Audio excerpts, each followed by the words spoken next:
External part हो जाएगा cell का। तो यहाँ पे देखिए सपोज करिए कि यहाँ पे क्या CO2, यहाँ पे सबसे पहले क्या ये हाइड्रोफिलिक है, यानी वाटर को अपने अंदर आने नहीं देता है, सॉरी हाइड्रोफिलिक यानी वाटर को अंदर आने देता है। लेकिन यहाँ पे क्या इसके टेल जो है हाइड्रोफोबिक नेचर के होते हैं। हाइड्रोफोबिक नेचर का मतलब वो होता है जो चीजें क्या करती हैं वाटर को दूर करेंगी। तो यहाँ पे देखिए CO2 जो है, CO2 या O2 डायरेक्टली इसके थ्रू पास होकर के ऐसे डायरेक्टली पास होकर के ऐसे अंदर आ जाएंगे, डायरेक्टली ऐसे पास होकर के अंदर आ जाएंगे, यानी वाटर O2 और CO2 क्या डायरेक्टली पास होकर के अंदर आ जा रहा है। तो ये जो चीजें आ रही है किसके थ्रू। जय हिंद friends, my self Rohit and welcome to our food lab classes. आज के इस लेक्चर में हम लोग पढ़ेंगे प्लाज्मा मेम्ब्रेन के बारे में, यानी सेल मेम्ब्रेन, और उसी के साथ साथ फ्लूइड मोज़ाइक मॉडल के बारे में समझेंगे। तो आइए समझते हैं प्लाज्मा मेम्ब्रेन, सेल मेम्ब्रेन या प्लाज्मा लेमा भी उसको बोलते हैं, उसके अंदर ये फ्लूइड मोज़ाइक मॉडल जो है वो क्या है और क्या चीज़ें बता रहा है वो। आइए समझते हैं प्लाज्मा मेम्ब्रेन के बारे में। सबसे पहले हम लोग ये जानेंगे कि प्लाज्मा मेम्ब्रेन क्या होती है। जैसा आपको सभी लोग को पता है कि जो सेल होती है तो दो टाइप्स की सेल है, एक एनिमल सेल और एक क्या होती है प्लांट सेल। तो अगर प्लांट सेल का अगर एग्जांपल लिया जाएगा तो प्लांट सेल में कुछ उसका सेल इस तरह होता है, बाहर क्या होती है, प्लांट सेल में बाहर क्या होता है, सेल वॉल होता है, सेल वॉल। उसके अंदर क्या प्रेजेंट होता है, ऐसे ऐसे एक और मेम्ब्रेन होती है, उसको हम लोग क्या बोलते हैं, प्लाज्मा मेम्ब्रेन। इसको हम लोग प्लाज्मा मेम्ब्रेन बोलते हैं। उसके साथ साथ सेल मेम्ब्रेन भी बोल सकते हैं, प्लाज्मा लीमा भी उसको बोलते हैं, यानी प्लाज्मा मेम्ब्रेन या सेल मेम्ब्रेन। तो ये तो हो गया प्लांट का एग्जांपल, ये प्लांट का है। लेकिन अगर एनिमल का बात किया जाए तो एनिमल में सेल वॉल नहीं होती, बस ये क्या होता है, एक प्लाज्मा मेम्ब्रेन की लेयर होती है, प्लाज्मा मेम्ब्रेन, यही प्लाज्मा मेम्ब्रेन होती है। इसके बाहर कोई एक्स्ट्रा कवर नहीं होता, यानी सेल वॉल नहीं होता है। ये तो हो गए प्लाज्मा मेम्ब्रेन के बारे में। तो प्लाज्मा मेम्ब्रेन का जो मेन काम है क्या करता है, ये क्या करता है, ट्रांसपोर्टेशन, यानी अपने चीजों बाहर से चीजों को अंदर आने देता है और अंदर से चीजों को क्या करने देता है, बाहर। सपोज करिए कोई सेल है तो बाहर से कोई चीज अंदर आएगा और अंदर से कोई चीज क्या जाएगा, बाहर जाएगा। तो इसके इसीलिए प्लाज्मा मेम्ब्रेन को सेमी परमिएबल मेम्ब्रेन भी बोलते हैं।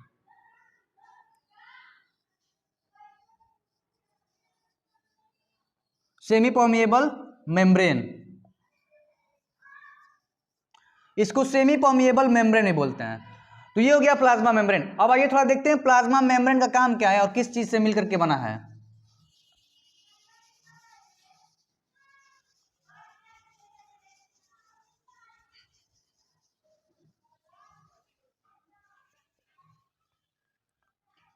प्लाज्मा मेम्ब्रेन,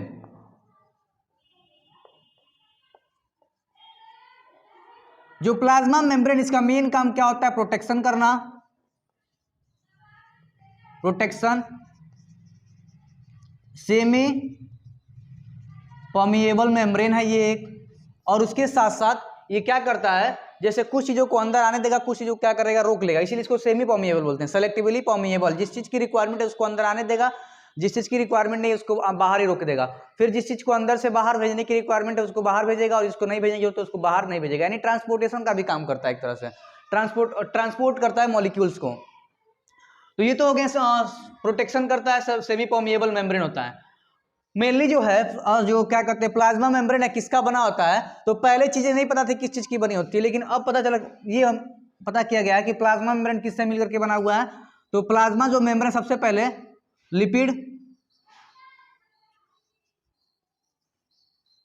फॉस्फोलिपिड्स, फॉस्फोलिपिड से, प्रोटीन से,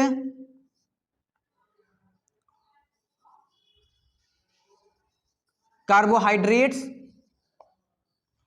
यानी फॉस्फोलिपिड्स, प्रोटीन्स, कार्बोहाइड्रेट्स और शुगर। शुगर कार्बोहाइड्रेट के अंदर आएगा, तो शुगर भी लिख सकते हैं। शुगर से और किसी से मिलकर बना हुआ है कोलेस्ट्रॉल, कोलेस्ट्रॉल से मिलकर बना हुआ है, यानी फॉस्फोलिपिड से, प्रोटीन से, कार्बोहाइड्रेट से, शुगर से और कोलेस्ट्रॉल से मिलकर के ये जो प्लाज्मा मेम्ब्रेन होती है, यानी सेल की जो मेम्ब्रेन होती है इससे मिलकर के ये बना हुआ है। जो चीजें होगी, प्लाज्मा मेम्ब्रेन किससे मिलकर बना हुआ है, प्लाज्मा मेम्ब्रेन क्या करता है, प्रोटेक्शन करता है, सेमी परमिएबल मेम्ब्रेन है। तो पहले जब तक इलेक्ट्रॉन माइक्रोस्कोप था उसकी डिस्कवरी नहीं हुई थी, तो प्लाज्मा मेम्ब्रेन के बारे में किसी को पूरी तरह से आइडिया नहीं था किस चीज से मिलकर के बना हुआ है और क्या इसके काम है, और कैसे चीजों को एक साइड से दूसरे साइड भेजता, दूसरे साइड से अंदर लाता है, ये सारी चीजें पता नहीं थी, यानी इलेक्ट्रॉन माइक्रोस्कोप का पता नहीं चला था। जैसे ही इलेक्ट्रॉन माइक्रोस्कोप को पता डिस्कवरी हुआ, उसके बाद से 1972 में सिंगर एंड निकोलसन ने एक थियरी दिया था जिसका नाम था फ्लूइड मोज़ेक मॉडल। तो आइए सबसे पहले इस प्लाज्मा मेम्ब्रेन को, यानी जो यहाँ पे सेल हम लोग सपोज कर रहे थे, सेल के अंदर जो मेम्ब्रेन थे उस मेम्ब्रेन को हम लोग यहाँ पे जूम करके ऐसे बनाए हुए हैं। तो ये हमारी जो डायग्राम दिख रहा है ये हमारी है प्लाज्मा मेम्ब्रेन। तो प्लाज्मा मेम्ब्रेन में देखिए सबसे पहले क्या है, फॉस्फोलिपिड्स है। यहाँ पे जो दिख रहे हैं ये सारे ऊपर हेड की तरह ये ऐसे टेल नीचे बना हुआ है, यानी ये जो चीजें दिख रही है ऐसे, और नीचे जो टेल दिख रहा है ऊपर भी है और नीचे भी है। तो ये क्या है, फॉस्फोलिपिड है। फॉस्फोलिपिड की कितनी लेयर है, 2 लेयर है, इसलिए इसको क्या बोलते हैं, फॉस्फोलिपिड बाई लेयर बोलते हैं। ये हो गया फॉस्फोलिपिड। उसके साथ साथ इसमें कुछ देखिए यहाँ पे ऐसे निकलते हुए कुछ हेलिकल्स की तरह स्ट्रक्चर दिख रहे हैं। तो ये जो यहाँ से ऐसे राउंड की तरह दिख रहा है और यहाँ पे हेलिक्स फॉर्म बनाया हुआ है, बाहर निकला हुआ है, ये है हमारा प्रोटीन। ये कौन सी प्रोटीन है, तो ये हमारी है पेरीफेरल प्रोटीन। ये कौन सी प्रोटीन है, ये पेरीफेरल प्रोटीन है। उसके साथ साथ यहाँ पे देखिए कुछ चीजें यहाँ पे अंदर हैं, ऐसे ये दिख रहा है। ये कौन सी प्रोटीन, ये भी प्रोटीन है, ये इंटीग्रल प्रोटीन है। इंटीग्रल प्रोटीन वो होती है जो प्रोटीन मेम्ब्रेन के अंदर पूरी तरह से क्या होती है, धसी हुई होती है, यानी अंदर फिक्स होती है। और पेरिफेरल प्रोटीन वो होती है जो सरफेस पे क्या करती है, मूव करती है। ऐसे देखिए नीचे भी निकला हुआ है, बाहर भी निकला हुआ है, लेकिन बीच में हेलिक्स बनाया हुआ है। तो बीच में हेलिक्स वाले पार्ट को हम लोग अल्फा हेलिक्स प्रोटीन बोलते हैं। अब यहाँ पे जो प्रोटीन दिख रहा है ये अदर प्रोटीन है, मतलब जो पूरी तरह से फिक्स नहीं है, यानी थोड़ा सा पार्ट इसका बाहर है। ये जो पेरिफेरल प्रोटीन के ऊपर ये जो चीजें दिख रही हैं ऐसे राउंड राउंड, ये है क्या, हमारा शुगर है। उसके साथ साथ यहाँ पे जो शुगर है, उसके साथ साथ यहाँ पे देखिए, यहाँ पे थोड़ा सा दिख रहा है पार्ट, ये क्या हमारा है, कोलेस्ट्रॉल है। तो कोलेस्ट्रॉल हो गया, प्रोटीन हो गया, शुगर हो गया, लिपिड्स हो गया, ये सारी चीजें मिलकर क्या बनाती हैं, प्लाज्मा मेम्ब्रेन की लेयर बनाती हैं। फॉस्फोलिपिड जो है 2 लेयर का बना होता है, बाई लेयर है, यानी इसीलिए फॉस्फो बाई लेयर इसको बोलते हैं। देखिए मेम्ब्रेन जो है डबल मेम्ब्रेन नहीं है, ये बस इसमें जो लिपिड है डबल लेयर, इसे इसको बोलते हैं फॉस्फोलिपिड बाई लेयर। ये फॉस्फोलिपिड बाई लेयर है। तो इसी के थ्रू जो चीजें हैं सेल के अंदर आती है, जैसे सपोज करिए ये कोई सेल है, तो ये वाला पार्ट क्या हो गया, साइटोप्लाज्म। ये क्या हो गया, साइटोप्लाज्म। तो समझ लीजिए, सपोज करिए कि सेल के नीचे वाला पार्ट कौन सा है, साइटोप्लाज्म है, ऊपर वाला क्या है, इसके सरफेस है। अगर प्लांट रहेगा तो इसके ऊपर क्या रहेगा, एक सेल वॉल रहेगी। प्लांट नहीं रहेगा तो सेल वॉल नहीं रहेगा, पूरी तरह से खाली रहेगा। तो मान लीजिए सफेद, सपोज करिए कि यहाँ पे सरफेस के नीचे वाला कौन सा पार्ट है, साइटोप्लाज्म है। तो ये हमारा सेल मेम्ब्रेन का स्ट्रक्चर है। अब आइए इसको समझते हैं कि फ्लूइड मोज़ेक मॉडल क्या है। फ्लूइड मोज़ेक मॉडल ने सिंगर एंड निकोलसन ने 1972 में दिया था। आइए इसको समझते हैं।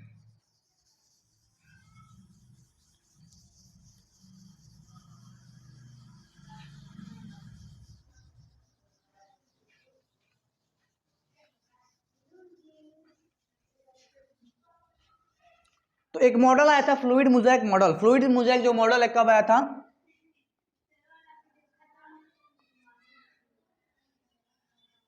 Mosaic model. ये जो फ्लूइड मोज़ेक मॉडल था किसने दिया था, तो सिंगर एंड निकोलसन ने। सिंगर एंड निकोलसन कब दिया था इन्होंने, तो 1972 में इसको दिया था। इसके पहले जो था इलेक्ट्रॉन माइक्रोस्कोप का डिस्कवरी नहीं होता, इसलिए इसके बारे में पता लगाना नहीं पता था कि क्या चीजें, कैसी चीजें हैं ये, और मेम्ब्रेन किस चीज की बनी हुई है। तो सिंगर एंड निकोलसन एक मॉडल दिया था, इसका नाम था फ्लूइड मोज़ेक मॉडल। तो अब इसके नाम से समझिए पहले, फ्लूइड का मतलब क्या होता है, फ्लूइड नेचर। तो ये जो फॉस्फोलिपिड है ऊपर, ये जो फॉस्फोलिपिड ऊपर जो है ये किस नेचर में है, तो एक जेली तरह की है, मतलब फ्लूइड की तरह जेली फॉर्म में है ये, इसलिए इसको फ्लूइड बोलते हैं।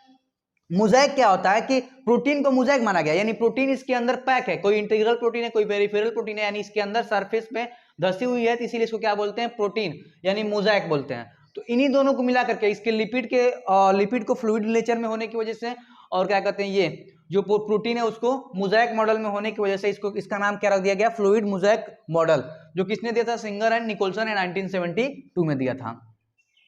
अब देखिए, अब यहां तक तो क्लियर हो गया। अब होता क्या है इसमें, जो मेन कंपोनेंट है फॉस्फोलिपिड है। तो फॉस्फोलिपिड ये वाला पार्ट जो है, ये फॉस्फोलिपिड को जूम करके थोड़ा समझते हैं। तो मान के चलिए ये फॉस्फोलिपिड है।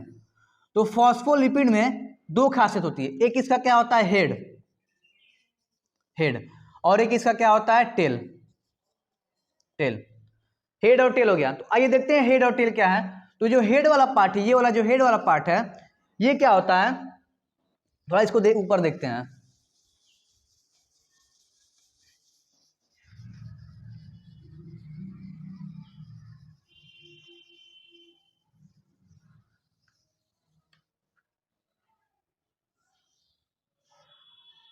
ये हमारा कौन सा हेड है इसका, और ये टेल,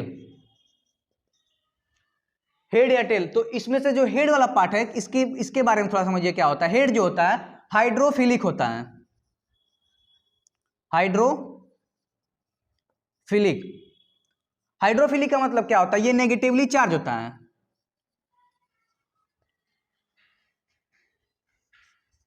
ये क्या होता है, नेगेटिवली चार्ज होता है।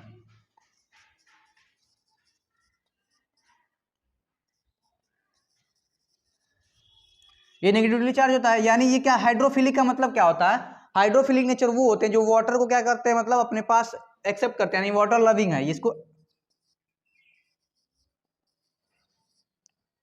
ये हाइड्रोफिलिक नेचर होता है, नेगेटिवली चार्ज होता है, और वाटर लविंग यानी वाटर को अपने पास एक्सेप्ट करता है।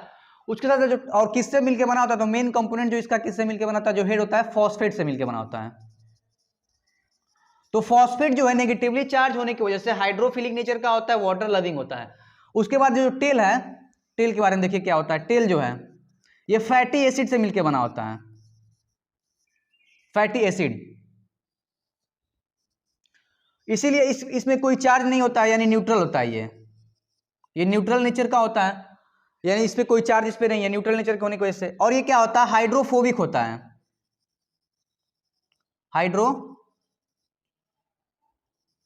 हाइड्रोफोबिक का मतलब होता है जो वाटर को अपने पास नहीं आने देता है, वाटर रेजिस्टिव होता है।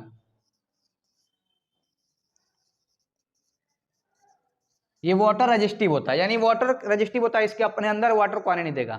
तो यहाँ पे देखिए जो टेल है, दोनों साइड जो टेल है बीच में क्या बना दे रहा है, हाइड्रोफोबिक नेचर बना दे रहा है, यानी वाटर को इसके अंदर नहीं रहने देगा, वाटर को अपने साथ अपने पास से दूर करेगा।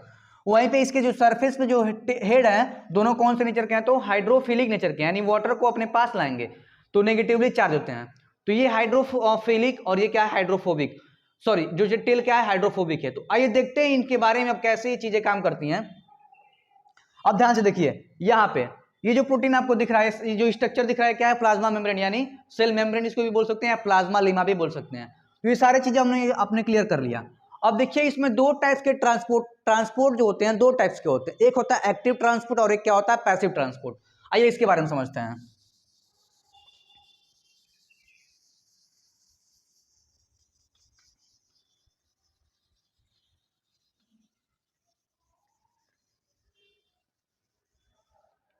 एक होता है एक्टिव ट्रांसपोर्ट।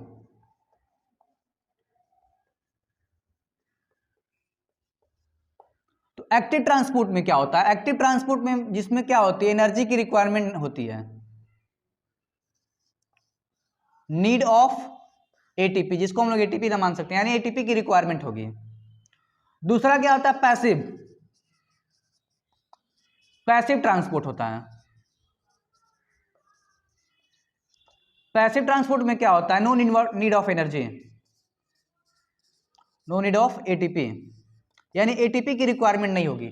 यानी इस मेम्ब्रेन के थ्रू किस चीज को ट्रांसपोर्ट करना है, तो कुछ चीजें जो होती हैं एक्टिवली ट्रांसपोर्ट होंगी तो उसको एनर्जी की रिक्वायरमेंट चाहिए, कुछ चीजें जो होती हैं पैसिवली ट्रांसपोर्ट हो जाएंगी, यानी बिना एनर्जी के भी क्या हो जाएंगे, वो ट्रांसपोर्ट होकर चले जाएंगे।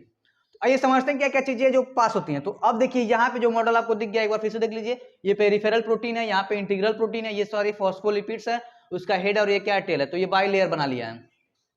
और देखिए कि कुछ चीजें क्या होती हैं डायरेक्टली, जैसे मान के चलिए यहाँ पे इसको अगर हम लोग साइटोप्लाज्म अगर हम नीचे का पार्ट मान रहे हैं, जैसे मान लीजिए यहाँ पे सेल हम सपोज किए थे, ये सेल है और ये प्लाज्मा मेम्ब्रेन, तो अंदर वाला पार्ट क्या जाएगा, साइटोप्लाज्म।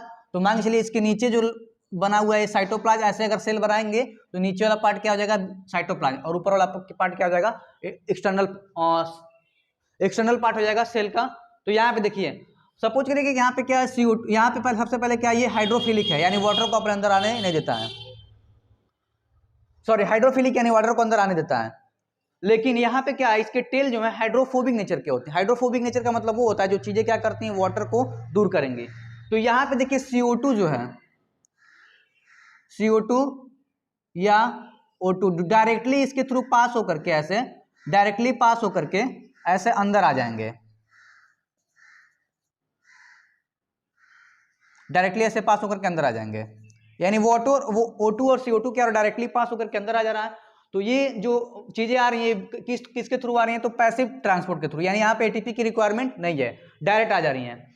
उसके साथ साथ जो वाटर होता है वाटर जो है अब यहाँ पे टेल बीच में आ जा रहा है, तो टेल जो है हाइड्रोफोबिक होता है, यानी वाटर को क्या करेगा, अपने पास आने नहीं देगा। तो वाटर को जाने के लिए कोई स्पेशल टाइप की कैरियर प्रोटीन चाहिए, जिसको क्या बोलते हैं हम लोग, इंटीग्रल प्रोटीन। तो वाटर जो है H2O इस इंटीग्रल प्रोटीन के थ्रू ऐसे होते हुए नीचे आता है, यानी इंटीग्रल प्रोटीन के थ्रू वाटर नीचे आ रहा है। तो यहाँ पे क्या हो जा रहा है, वाटर आ तो रहा है, कौन से प्रोसेस से आ रहा है, इसमें भी पैसिव प्रोसेस, इसमें भी एनर्जी की रिक्वायरमेंट नहीं है, लेकिन ये किसके थ्रू आ रहा है, तो एक इंटीग्रल प्रोटीन जो लगा हुआ है उसके थ्रू, ये चैनल के थ्रू ओपन होकर के आ रहा है नीचे। अब बात करते हैं हम लोग पैसिव ट्रांसपोर्ट के बारे में, सॉरी एक्टिव ट्रांसपोर्ट के बारे में। तो यहाँ पे जो चीजें हैं कंसंट्रेशन ग्रेडियंट के टू द कंसंट्रेशन ग्रेडियंट के थ्रू ये मतलब जा रहे हैं, यानी हायर कंसंट्रेशन से लोअर। अगर CO2 O2 का कंसंट्रेशन इधर ज्यादा होगा, सेल के अंदर साइटोप्लाज्म के अंदर कम होगा, मान लीजिए ये साइटोप्लाज्म और ये बाहर, तो बाहर अगर ज्यादा है और अंदर कम है तो बाहर से अंदर आएगा, यानी टू द कंसंट्रेशन ग्रेडियंट के थ्रू ये क्या होती है, चीजें डिफ्यूज होकर के अंदर आती है। वाटर भी डिफ्यूज होकर के आता है, वाटर जिस प्रोसेस से डिफ्यूज होकर के नीचे आता है उसको बोलते हैं ऑस्मोसिस, और CO2 O2 भी क्या हो रहा है, डिफ्यूज होकर के अंदर आ रहा है। तो जो डिफ्यूजन है, यानी ये जो पैसिव ट्रांसपोर्ट है, बिना नीड के एटीपी चला आ रहा है नीचे, ये तो किसके थ्रू होता है, ये डिफ्यूजन के थ्रू, यानी कंसंट्रेशन ग्रेडियंट के टू द कंसंट्रेशन ग्रेडियंट के अकॉर्डिंग ये काम करता है, यानी हायर कंसंट्रेशन से क्या होता है, ये लोअर कंसंट्रेशन की तरफ आता है। बात करते हैं हम लोग यहाँ पे कि कुछ चीजें जो है लोअर कंसंट्रेशन से हायर कंसंट्रेशन की तरफ जाते हैं, तो उसमें क्या चाहिए हमको, एनर्जी की रिक्वायरमेंट, एटीपी की रिक्वायरमेंट होती है, तो उसको हम लोग बोलते हैं एक्टिव ट्रांसपोर्ट। तो एक्टिव ट्रांसपोर्ट में कुछ चीजें इस्तेमाल के लिए सेल के अंदर है, कुछ भी हम लोग मान ले रहे हैं, जो यहाँ पे कंसंट्रेशन इसका क्या है, कम, लेकिन बाहर क्या है, ज्यादा है, इसका कंसंट्रेशन क्या हो गया, बाहर ज्यादा है, बाहर कंसंट्रेशन ज्यादा है, तो इसको सेल मेम्ब्रेन के अंदर मतलब साइटोप्लाज्म के अंदर से बाहर लेकर जाना है। और यहाँ पे ध्यान से देखिए, यहाँ पे कंसंट्रेशन ग्रेडियंट के अगेंस्ट लेकर के जाना है, क्योंकि यहाँ पे कम है, इधर क्या है, ज्यादा, तो इधर से लेकर जाने के लिए यहाँ पे क्या चाहिए हमको, एटीपी की रिक्वायरमेंट होती है। इस टाइप के मूवमेंट को या ट्रांसपोर्टेशन को कौन सा बोलते हैं हम लोग, एक्टिव ट्रांसपोर्ट बोलते हैं, जिसमें एटीपी की रिक्वायरमेंट हो रही है। तो एक्टिव ट्रांसपोर्ट जो होता है अगेंस्ट कंसंट्रेशन ग्रेडियंट काम करता है, और ये क्या करता है, टू द कंसंट्रेशन ग्रेडियंट। क्योंकि इसको समराइज कर लीजिए, जो प्लाज्मा मेम्ब्रेन होती है, सेल मेम्ब्रेन होती है, प्लाज्मा लिमा होती है, हिंदी में इसको कोशिका झिल्ली भी बोलते हैं। ये क्या करता है, प्रोटेक्शन करता है, चीजों को ट्रांसपोर्ट करता है। प्लांट्स के अंदर क्या होता है, प्लाज्मा मेम्ब्रेन के ऊपर एक लेयर होती है, इसको सेल वॉल बोलते हैं। एनिमल्स में क्या होता है, वो एब्सेंट होता है। जो प्लाज्मा मेम्ब्रेन है, सिंगर और निकोलसन द्वारा एक मॉडल दिया गया था, जिसको फ्लूइड मोज़ेक मॉडल बोलते हैं। उसमें हमको ये चीजें क्लियर हुई थी कि किस किस चीजों से मिलकर के ये प्लाज्मा मेम्ब्रेन बना हुआ है, और कैसे चीजों को एक तरफ से दूसरे तरफ ले आता है, दूसरे तरफ से एक तरफ लेकर आता है। एक कॉमन चीज हमेशा आप सुनेंगे कि जो प्लाज्मा मेम्ब्रेन होती है वो सेलेक्टिवली परमिएबल मेम्ब्रेन होती है, यानी सेमी परमिएबल मेम्ब्रेन होती है, जो चीजों को चाहेगी अंदर आने देगी, जिस चीजों को चाहेगी उसको अंदर ही बाहर ही रोके रहेगी। इसका कोई डायग्राम था जिसके जो मेन जो लिपिड फॉस्फोलिपिड की बाई लेयर होती है ऊपर नीचे, उसका एक हेड होता है जो हाइड्रोफिलिक होता है, एक टेल होता है जो क्या होता है, हाइड्रोफोबिक होता है। उसके बाद से कुछ प्रोटीन होते हैं, तो कुछ जो अंदर धसे हुए होता है उसको इंटीग्रल प्रोटीन बोलते हैं, जो बाहर ऐसे मूवमेंट करते हैं उसको पेरिफेरल प्रोटीन बोलते हैं। पेरिफेरल प्रोटीन के मूवमेंट की वजह से अंदर सेल के अंदर कितनी फ्लूइड भरा हुआ है उसका भी पता लगाते हैं, यानी ये फ्लूइडिटी भी चेक करता है मूवमेंट के करके। उसके बाद से यहाँ पे कोलेस्ट्रॉल होते हैं और शुगर्स होते हैं, शुगर्स कुछ यहाँ पे जुड़े होते हैं। कुछ चीजें जो होती हैं एक्टिव ट्रांसपोर्ट के थ्रू जाती हैं, यानी कंसंट्रेशन ग्रेडियंट के अगेंस्ट काम करते हैं। सेल मेम्ब्रेन से अगर पास करवाना है, तो अगर कंसंट्रेशन लोअर है, लोअर से हाई की तरफ लेकर के जाना है, तो वहां पे एटीपी की रिक्वायरमेंट होती है, इसलिए इसको क्या बोलते हैं, एक्टिव ट्रांसपोर्ट बोलते हैं। कुछ जो चीजें होती हैं ट्रांसपोर्ट होती हैं पैसिव ट्रांसपोर्ट, लेकिन वो भी दो तरीके से, कुछ डायरेक्टली जैसे CO2 O2 जो डायरेक्टली ट्रांसपोर्ट होकर के अंदर आ जा रहा है, इसमें किसी रिक्वायरमेंट नहीं है एटीपी की और न ही कोई प्रोटीन की, तो डायरेक्ट हो गया। लेकिन जो वाटर है वो क्या हो रहा है, इंटीग्रल प्रोटीन के थ्रू नीचे आ रहा है, इसलिए इसमें क्या चाहिए, इसमें भी एनर्जी की रिक्वायरमेंट नहीं होती। लेकिन ये किसका एग्जांपल है, पैसिव और ट्रांसपोर्ट का एग्जांपल है, लेकिन इसमें इसको ले जाने के लिए एक चैनल चाहिए, एक प्रोटीन चाहिए, जिसको हम लोग इंटीग्रल प्रोटीन बोलते हैं। क्यों यहाँ पे प्रोटीन चाहिए, क्योंकि यहाँ पे जो टेल है हाइड्रोफोबिक है, यानी वाटर को ये क्या करता है, अपने पास नहीं आने देता है, तो वाटर इसके थ्रू नहीं जा सकता, इसलिए इसको इंटीग्रल प्रोटीन के थ्रू नीचे लेकर के जा जाता है। तो ये था प्लाज्मा मेम्ब्रेन के ऊपर फ्लूइड मोज़ेक मॉडल के ऊपर। आई होप ये लेक्चर आपको समझ में आया होगा, और अगर ये लेक्चर आपको समझ में आया होगा तो प्लीज को लाइक, सब्सक्राइब और शेयर करना ना भूलें। Thank you.